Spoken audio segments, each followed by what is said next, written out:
Bertie meets Father Christmas. Hello, this is Natasha, and I'm dropping by to tell you the story, Nori, of how Prince Bertie the Frog met Father Christmas. Yes, really, in real life. It's ever such an exciting story. I can hardly wait to tell you. Christmas was getting close, and all the pond life was sitting around discussing the things that they wanted for Christmas. It was quite shivery weather, being the middle of winter in that part of the world. But Prince Bertie the Frog and his friends didn't mind about that. They were too excited thinking of things to ask Santa for. "What are you wishing for, Bertie?" asked him the tadpole. "I would like a 60-gigabyte video iPod. Personally engraved, of course. And a new PlayStation 3 with lots of games to play. Maybe a Nintendo as well. Oh, and perhaps a high-definition flat-panel TV. And I would like one of the new Robo skateboarders, because I have read it is this year's must-have present, and there will be a real shortage." Bertie had reeled off his Christmas list with great enthusiasm. But then for a moment he felt a little bit sad. For you see, when he was a prince and lived in the palace, he used to get loads and loads of presents. But now he's a frog. The most he can look forward to for Christmas is a piece of green slime. "And how about you, Tim?" asked Bertie. "A pair of Wellington boots," said Tim. "A walking stick. Some socks. Maybe some jelly babies. And a copy of Cooking with Slime by Jolly Oliver." We better not even ask Colin the Carp what he wants." "Oh, just a fly trap as usual," said Colin, sounding a bit gloomy. "And maybe, if Santa can be bothered, a copy of Dead Insects a la carte by Graham Ramsay." "And in a perfect world, what would Santa bring for Sadie the Swan?" Bertie wondered out loud. Sadie glided elegantly across the pond. "I think I'd rather like a day at a luxury health spa," she sighed. "And some feather beauty treatments." And so Bertie said he would write all the things that they wanted down and make sure they were sent off to Santa in plenty of time for Christmas. And maybe, just this time, Santa would remember all the pond life. After all, there has to be a first time for everything. But up at the palace, just a few days before Christmas, the wicked Queen, Princess Beatrice's stepmother, was in a terrible temper, even worse than usual. She was getting more and more stressed with all the preparations for the big day.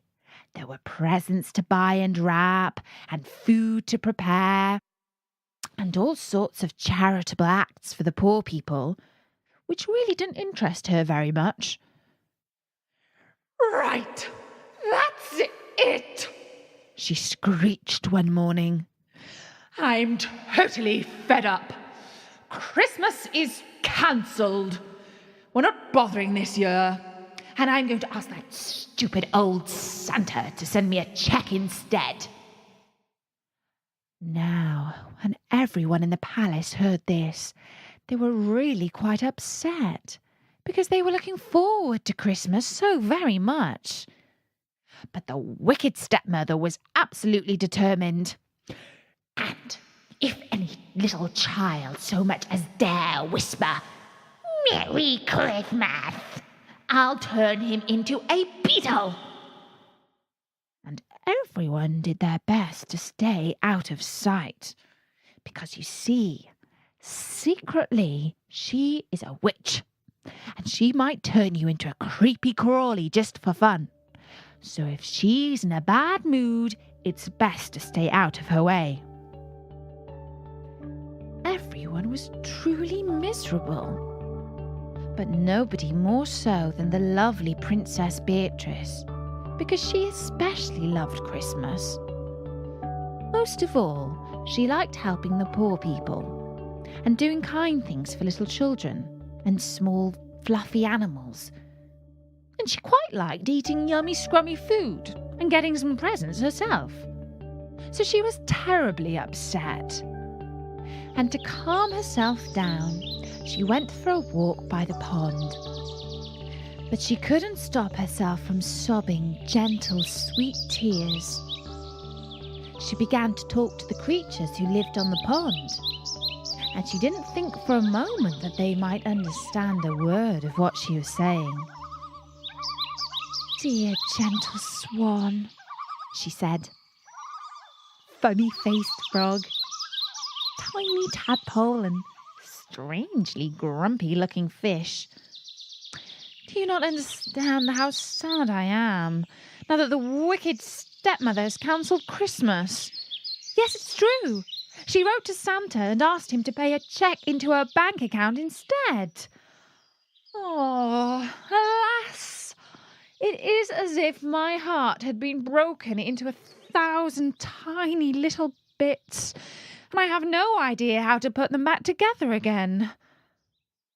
And wiping the tears from her eyes, she went back into the palace.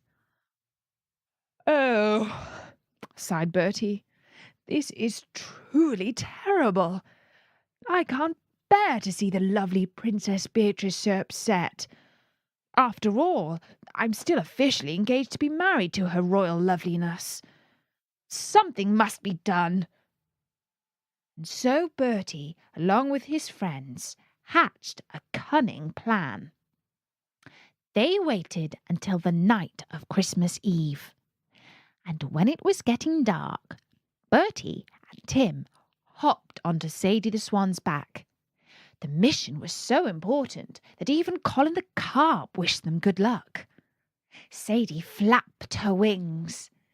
It was a long time since she'd flown anywhere, and she had to flap and flap. But finally she spread out her feathers and soared upwards into the night sky. Bertie was hanging onto her back, and Tim was hanging on to Bertie. "Are we there yet?" asked Tim nervously.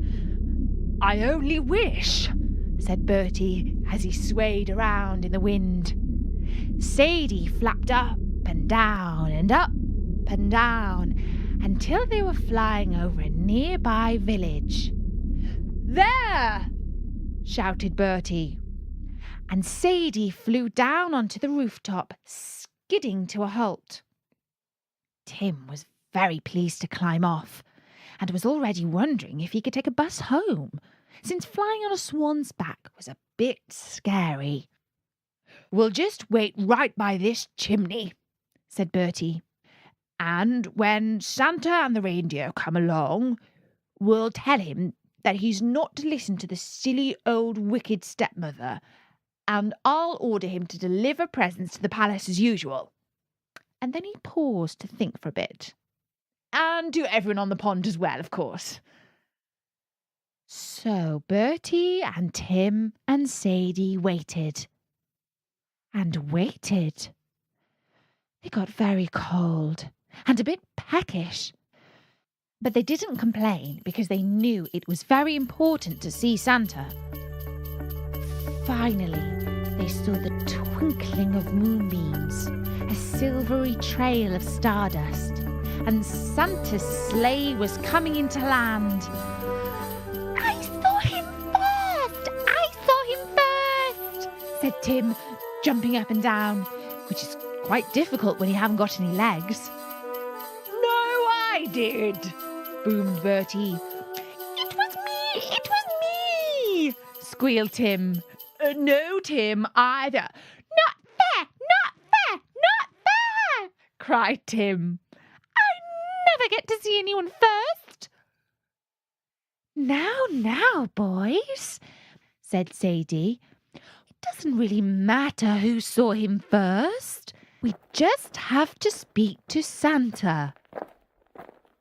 The sleigh had already landed on the roof, and a big, jolly man with a red coat and a white beard was walking with a sack of presents towards the chimney.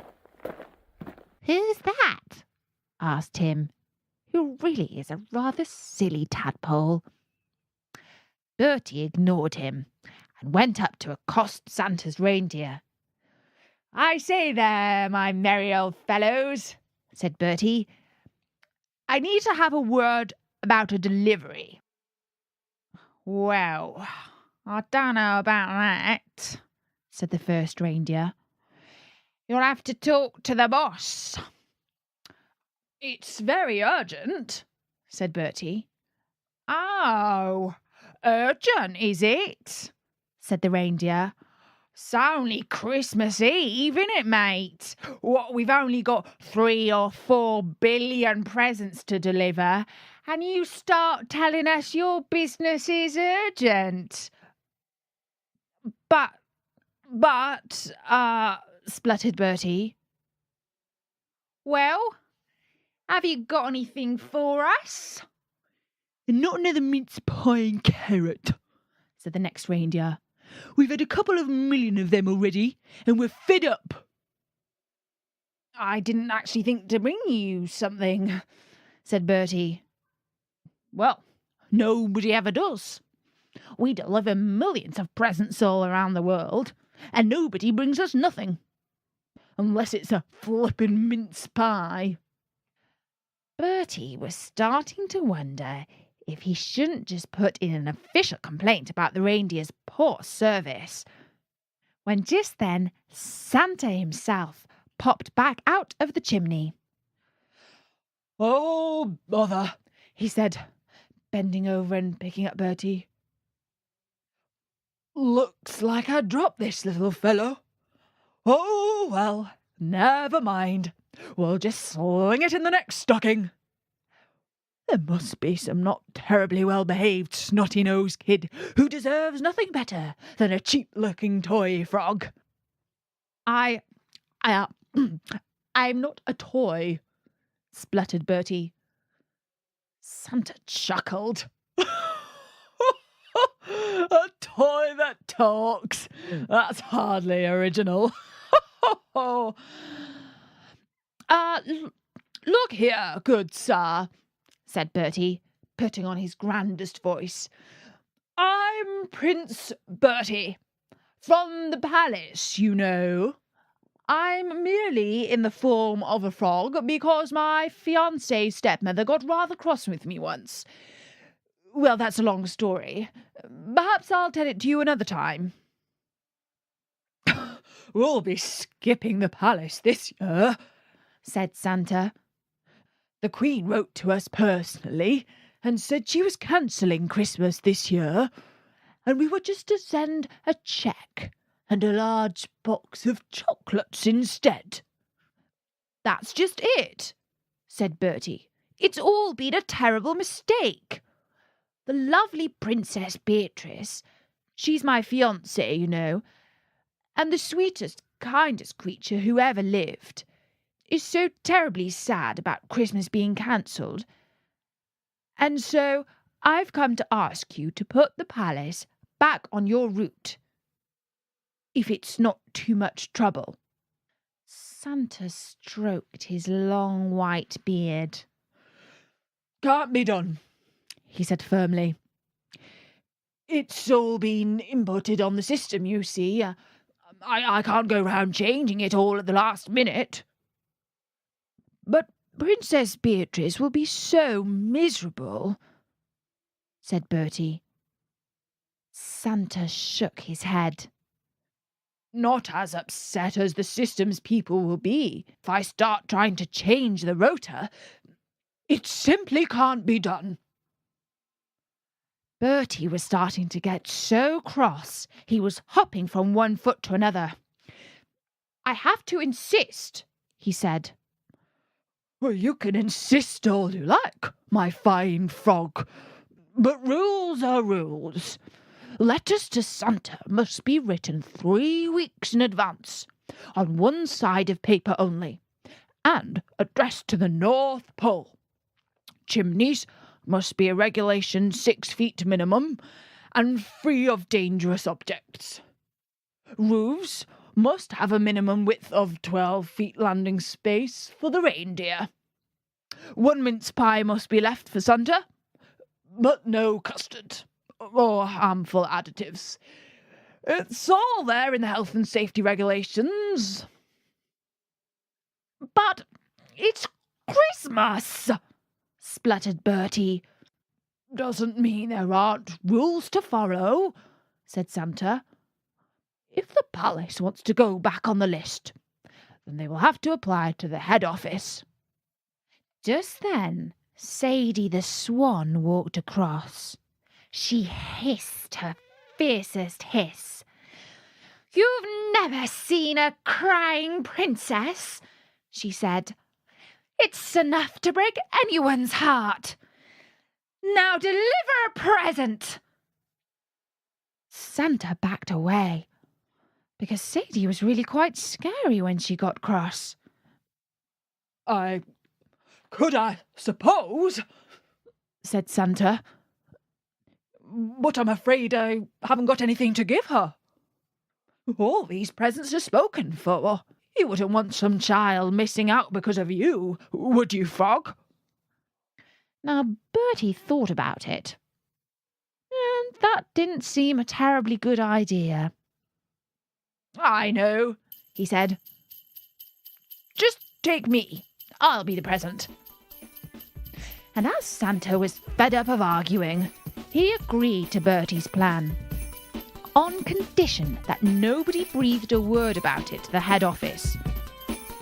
And so, Bertie, Tim and Sadie climbed onto Santa's sleigh, which Tim thought was the most exciting thing ever, and the reindeer pulled it high into the sky until it landed on the roof of the palace. Santa put Bertie in his pocket and dropped down the chimney. He glanced across to check that the lovely Princess Beatrice was sleeping, and then he slipped Bertie into the bottom of the stocking that was hung by the chimney. He picked up the mince pie that Princess Beatrice had left, just in case Santa did come after all, and then he flew on to deliver the presents to all the other children all over the world. Bertie stayed at the bottom of the stocking until dawn broke. He was starting to wish he'd borrowed a mince pie because he was feeling a bit peckish. But then he heard Princess Beatrice waking up.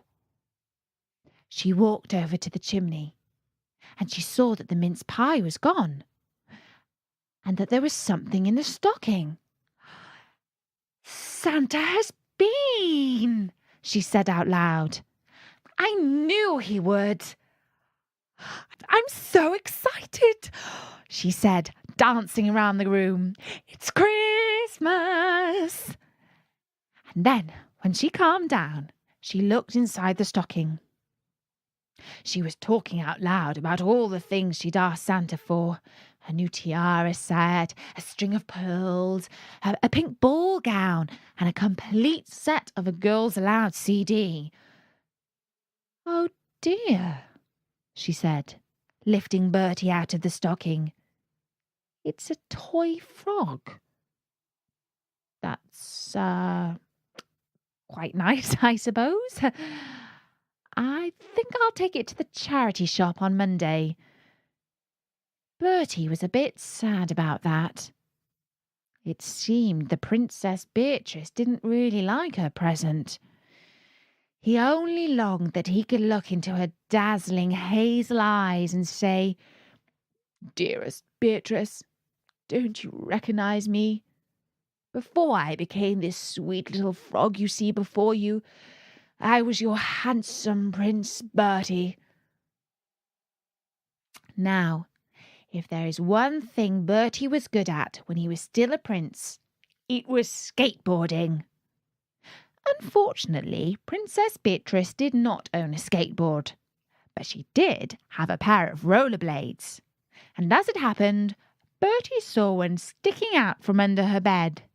He pulled it out and hopped on board. Then he started to do loop-the-loops and all sorts of marvellous acrobatics. Eventually he fell off, but he managed to make that look like he did it on purpose, just to be funny.